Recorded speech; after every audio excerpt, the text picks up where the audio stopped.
రీసెంట్‌గా జరిగిన 'దేవరా' సక్సెస్ పార్టీలో కొరటాల శివ గారు మాట్లాడుతూ ఒక విషయాన్నయితే మెన్షన్ చేశారనమాట.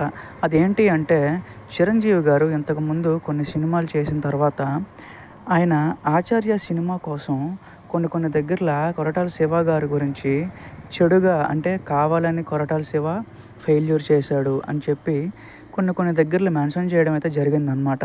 సో, దానికి కొరటాల శివ గారు ఈ సక్సెస్ పార్టీలో మెన్షన్ ఏంటంటే, సో, ఎవరి పనులు చేసుకుంటే మంచిగా ఉంటది అని చెప్పి ఆయన ఒకసారి చెప్పారు. అలాగే ఇప్పుడు సక్సెస్ పార్టీలో ఏం చెప్పారు అంటే, నాకు ఎవరైతే కంఫర్టబుల్‌గా ఉంటారో వాళ్ళతో నేను ఎంత పెద్ద బ్లాక్ బస్టర్ అయినా తీస్తాను. 'తారక్ అన్న' నా వెంటే ఉండి నన్ను సపోర్ట్ చేశాడు. సో, నేను అందుకు ఒక మంచి హిట్ తీయగలిగాను. చిరంజీవి గారు ఒక ప్రెషర్ పెట్టే మనిషి.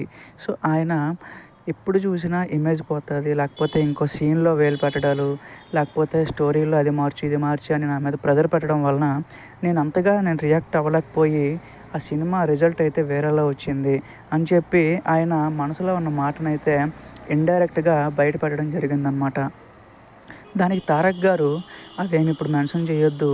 జస్ట్ అలా నార్మల్‌గా సైలెంట్‌గా మాట్లాడు అన్నట్టు ఆయన కూడా ఒక సైగ అయితే చేశారనమాట. అయితే ఇది చిరంజీవి గారు ఈ విషయాన్ని అర్థమైతే మాత్రం ఆయన ఇంకో కౌంటర్ అయితే ఖచ్చితంగా కొరటాల శివ గారి గురించి పాస్ చేయడం అయితే పక్కాగా జరుగుతది. సో, అది గైస్ సక్సెస్ అయిన తర్వాత మాట్లాడాడు మనోడు.